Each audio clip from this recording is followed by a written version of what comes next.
Patrick Hutzel from intensivecarehotline.com with another quick tip for families in intensive care. So when you go to our website, intensivecarehotline.com, and you opt in for your free instant impact report for families of critically ill patients in intensive care, or when you opt in for the blueprint to get peace of mind, control, power, and influence for families of critically ill patients in intensive care at intensivecarehotline.com, we ask you for your email address, because that's how you can send your free instant impact report and your free mini video series, The Blueprint for Peace of Mind, Control, Power, and Influence for Families of Critically Ill Patients in Intensive Care.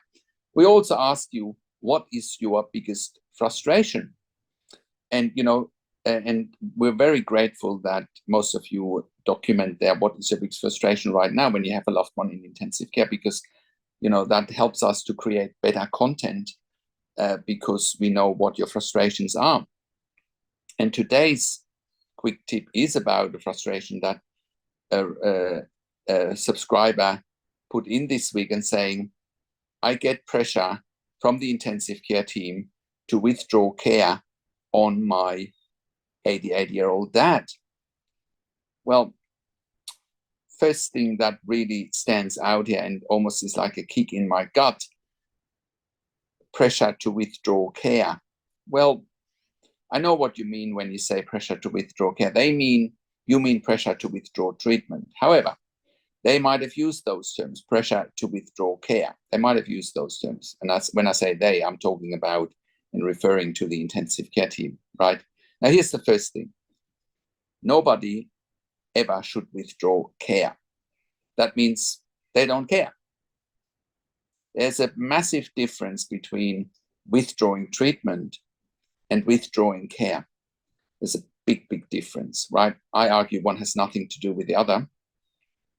You can withdraw treatment and still care, but you can't withdraw care and not care and don't care. Like, it's clearly a sign they don't care.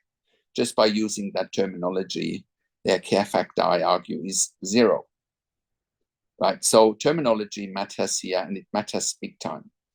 Now, like I said, I have heard this before, where families come to us and they say, oh, ICU wants to withdraw care.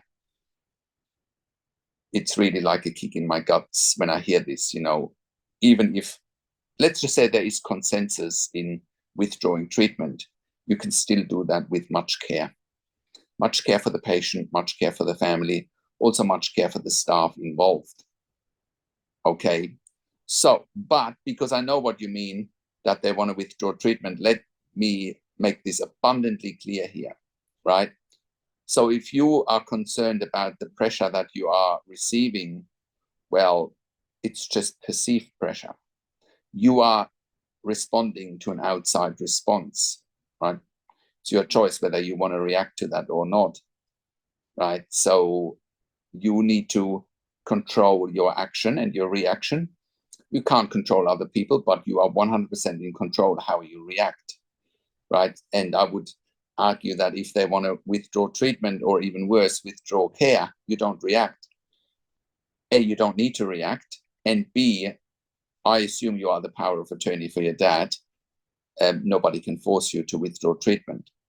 I have not seen anywhere that people can be forced to withdraw treatment without patient or family consent, and I assume in this instance it would be you giving the go-ahead. And it doesn't sound to me like you are ready for that. You know what your dad wants. You know that your dad wants to live. Life is sacred, right? And you want to preserve it at all costs, and rightly so. So some strategies here are, ask them for end-of-life care policy, their end-of-life care policy. Ask them or research the end-of-life care law in your jurisdiction, right? And you will most likely find that withdrawing treatment without your consent or patient consent is illegal, right? So also have a look. I've written articles about real versus perceived end-of-life situations, right?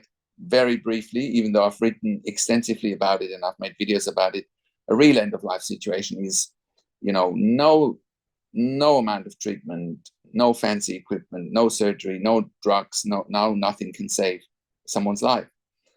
A perceived end-of-life situation is, well, we think your loved one's going to die. We think we don't offer this, we don't offer that treatment, because we think your loved one is dying. Well, that's a perception. As long as you haven't tried all the options available, it is only a perceived end-of-life situation, not a real end-of-life situation.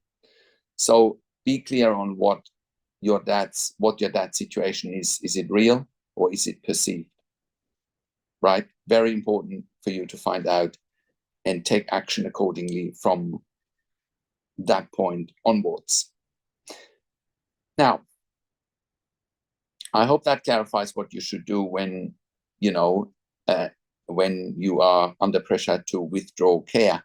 I would call them out on the terminology. I really think I would, because it exposes them as potentially being careless, right? So I hope that helps and that gives you an answer and gives you some strategies what to do next. Now, because we get so many questions for families in intensive care, that's why we created a membership for families of critically ill patients in intensive care at intensivecarehotline.com. If you click on the membership link, or if you go to intensivecaresupport.org directly in the membership, you have access to me and my team 24 hours a day in the membership area and via email, and we answer all questions intensive care related. In the membership, you also have access to 21 videos, 21 ebooks that are specifically designed for families in intensive care that will help you to make informed decisions, have peace of mind, control, power, and influence, because that's all you want, right, in a situation like that. So on top of having access to me and my team 24 hours a day in the membership area and via email, where we answer all questions intensive care related, you also have ebooks and videos that are only accessible for members, available, very uniquely designed for families in intensive care to help you make informed decisions, have peace of mind, control, power, and influence. I have worked in critical care for nearly 25 years in 3 different countries, where I also worked as a nurse manager in intensive care for over 5 years. I have been consulting and advocating for families in intensive care since 2013. I can say without any hint of exaggeration that we have saved lives for our clients in intensive care, and you can verify that by clicking on our testimonial section or by watching and listening to our podcast. Again, you will see there the client interviews that we have helped them to save their loved ones' lives. That's why I also offer one-on-one consulting and advocacy for families in intensive care over the phone, Skype, Zoom, WhatsApp, whichever medium works best for you. And I talk to you and your families directly. I talk to doctors and nurses directly, and I ask the questions that you haven't even considered asking, but must be asked because intensive care is such a complex field that you can only ask the right questions if you've got in-depth and insider knowledge, which I have after having worked in the industry for nearly 25 years. I make sure you make informed decisions, you have peace of mind, control, power, and influence. Very important that you get that. That's why we also offer medical record reviews in real time, so that you can get a second opinion in real time. We also offer medical record reviews after intensive care if you have unanswered questions, if you need closure, or if you are simply suspecting medical negligence. I also represent you in family meetings with intensive care teams, so that you have a strategy, that you don't get walked all over, and that your loved one gets best care and treatment. I have been in hundreds of those family meetings, either when I worked in critical care or here with my clients.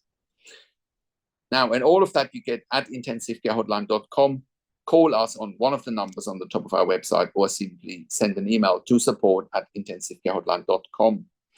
Also, if you like my videos, subscribe to my YouTube channel for regular updates for families in intensive care. Click the like button, click the notification bell, share the video with your friends and families, and comment below what you want to see next or what questions and insights you have. Thanks for watching. This is Patrick Hutzel from intensivecarehotline.com, and I will talk to you in a few days. Take care for now.